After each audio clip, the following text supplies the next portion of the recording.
I'm real revolutionary right now. Support this man, Black Media. He makes sure that our stories are told. Thank you for being the voice of Black America, Roland. Stay black. I love y'all. All momentum we have now, we have to keep this going. The video looks phenomenal. See, there's a difference between Black Star Network and Black-owned media and something like CNN. You can't be Black-owned media and be scared. It's time to be smart. Bring your eyeballs home. You dig?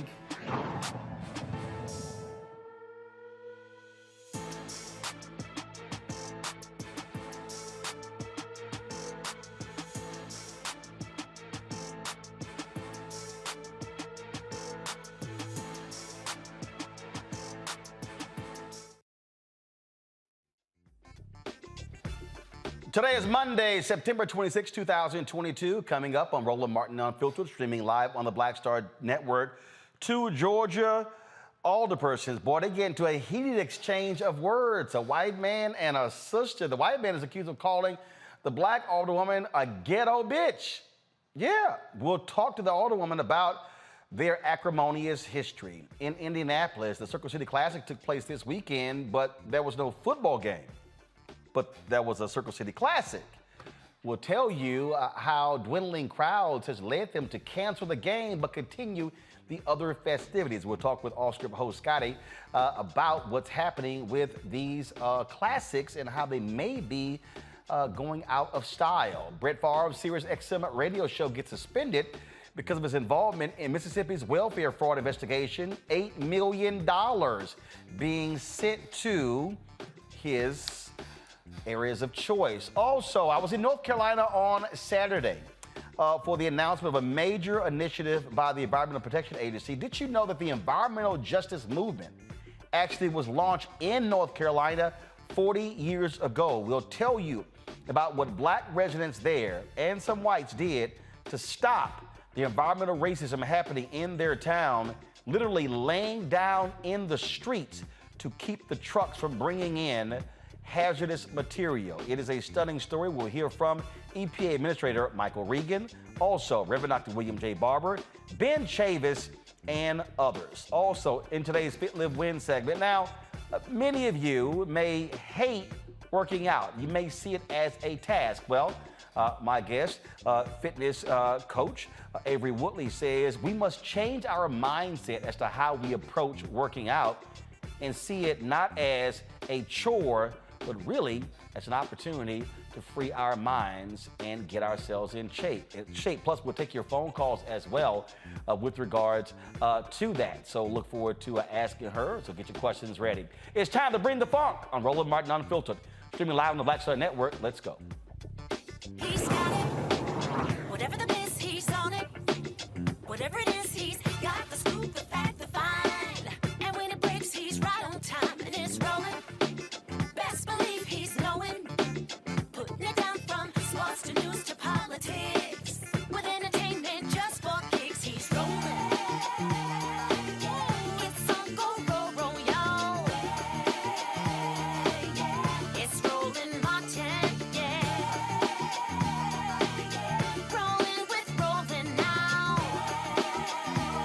He's funk, he's fresh, he's real, the best, you know he's Roland Martin.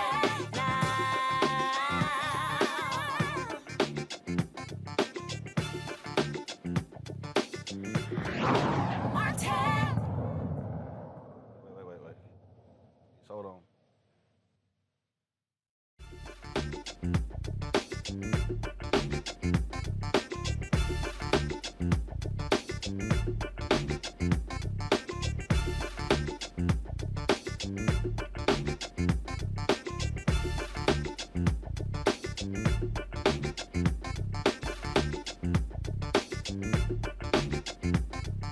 All right, folks, in Savannah, Georgia, a black alderwoman accuses a white city council alderman of calling her a ghetto black bitch on video. There was an altercation that took place after a recent city council meeting, and it was captured by body cam footage from a police officer. Watch this.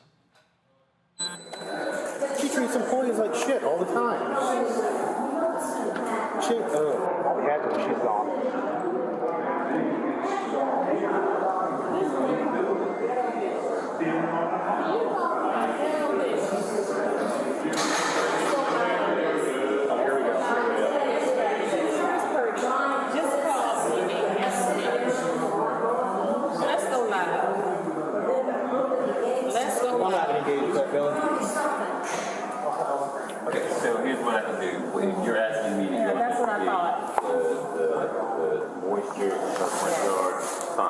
make you one too, because we look alike.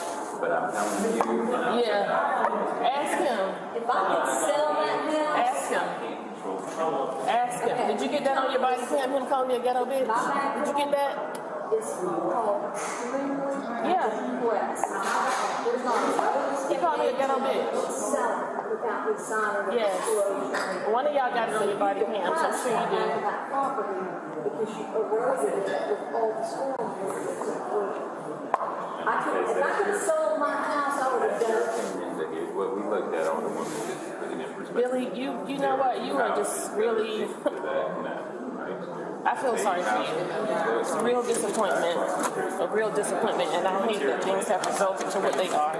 I really do.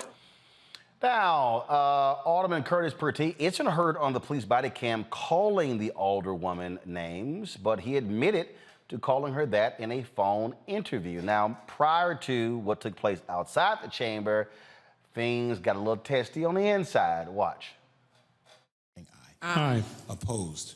Motion passes. Is there a motion regarding this license?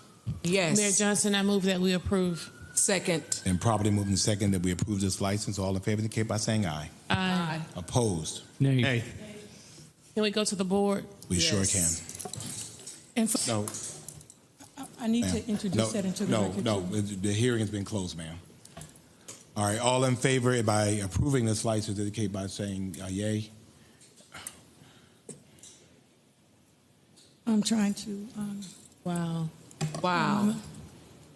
That's sad. talk about racial equity. Motion Not at all. fails. There's your racial equity, city manager. What does Thank race you. have anything to do with it? A whole lot. I don't see it. Well, you wouldn't. Ladies and gentlemen, please. Ladies and Why is gentlemen. that? Why? Ladies You and tell me gentlemen. why. Ladies Asking and you. gentlemen.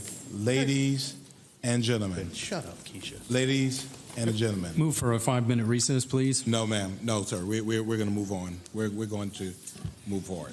All right. We will now move to. So you just told me to shut up, Purdy? No, Mr. Mayor, she could address the comment to you, not to me. Mayor Johnson, I Yes. want to know if Mr. Purdy, did you just tell me to shut up? I'm not going to. All right, joining us right now is Savannah, Georgia Alderwoman Keisha Gibson Carter. So what is going on here? Has this been a contentious battle between y'all for months, years? What's going on? I'm in a contentious battle for the citizens of Savannah. With regard to the interpersonal relations or the lack thereof, I really try not to focus too terribly much on that. Nonetheless, to make this really short and sweet, there's a rule of our council that essentially ices out the minorities on council. And by minority, I mean those who are in the minority vote by number. Myself, Alderwoman Bryant Lanier, and Miller Blakely are three alderpersons who essentially are the most vocal, the most progressive and aggressive alderpersons, and the most accessible to the citizens of Savannah. But because we have a rule of council that says we cannot put forth an item for consideration as legislation for consideration unless we have a majority vote. So no place else in the whole United States of America does a sitting alderperson, notwithstanding that I am the #2 vote getter on council. I actually got more votes than the mayor. I represent all of Savannah in an at-large post, and I cannot present an item to be considered. So fast forward 2.5 years later, you can imagine that that's caused a lot of frustration. Nonetheless, we have figured a way to backdoor our way into getting what the citizens need, and that is helping them understand the importance of mobilization, forming a collective voice, and citizen engagement. And as a result of that, we are able to, in tandem, match that with our force on council and in the community and get the attention of the people and put others on council who would be interested in supporting these efforts that ultimately support our community when it comes to crime, poverty, homelessness, and forced displacement. So we face pushback. And that pushback comes in the form of political hits that's often carried out by mainstream media here in Savannah, both print and television, as well as public assassination of our character, sullying our reputation, if you will. You see, Curtis Purdy has told me to shut up, and he has called me a ghetto bitch, a black ghetto bitch, that is. And so there is nothing, if you were to Google him, that comes up. But when you Google Keisha Gibson Carter, the media has done a pretty good job highlighting and sensationalizing minutia on council. This Curtis Purdy, this individual has filed a bogus ethics complaint. I was shepherded through a process where I was humiliated, and we waste thousands of dollars of taxpayer money.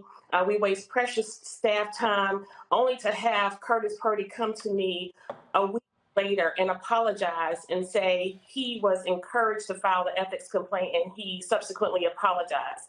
Well, we continued. We stayed on the wall. We did not give up. We continued to advocate for the citizens of Savannah, only to now find myself in a firestorm where I'm accused of calling, just by the sheer fact that I said the word racist or told a colleague that his behavior and rhetoric was racist on council, I was voted out of council chair. And physically, the mayor moved my seat physically. And so, you know, these are things that people said that I said. Nothing was captured with regard to the ethics complaint where it was stated that I cursed people out and I hit somebody with my pocketbook. It's the most ridiculous accounts of behavior that can be matched with public government. Nonetheless, we rose above it, and we are still in position doing what we do every day, doing what I've done for this city now for nearly 30 years, and that is advocating for her, inspiring her, and protecting the citizens of Savannah from my place of this elected office. And so now we continue to be concerned because, this is dangerous political warfare. I knew what I was signing up for. I'm signing up to run for the top job of the city of Savannah. I will be the 68th mayor of Savannah. And if I intend to occupy that post, surely I have to be able to take somebody calling me a ghetto bitch. And I have to be able to accept that someone would say, shut up to me, notwithstanding it's a live city council meeting. But what I'm here to do is what others who are watching cannot do for themselves. There are women in this country. There are girls in this country whose bodies are under threat, and our voices daily are under threat and attack. And I cannot sit idly by, despite the fact that these egregious acts happened some months ago, about 4 weeks for one and about 2 weeks for the other. And I tried to ignore it. But this individual, Curtis Purdy, posted on Facebook and bragged about what he did. But more dangerous than him bragging about what he did, Curtis Purdy is a sworn police officer charged with protecting the citizens of the community where he works. He's a university professor at Georgia Southern University here in Savannah at the Armstrong campus. Curtis Purdy is supposed to mitigate and de-escalate situations. This individual came out of his way.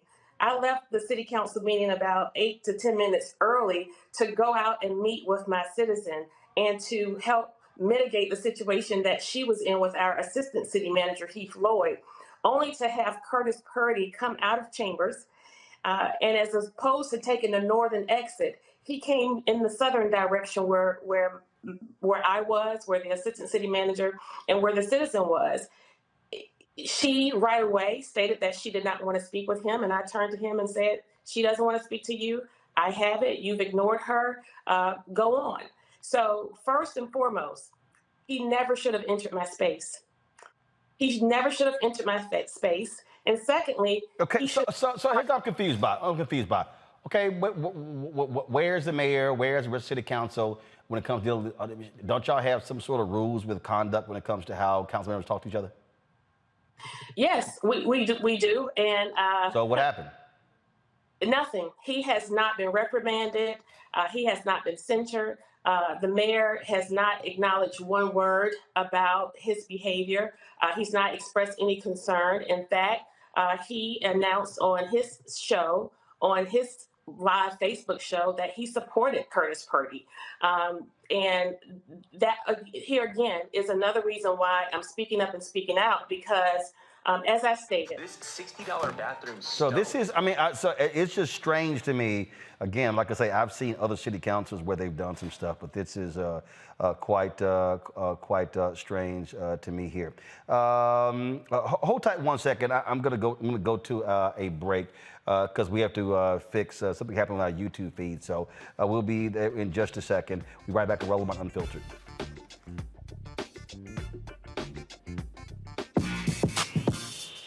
When we invest in ourselves, our glow, our vision, our vibe, we all shine.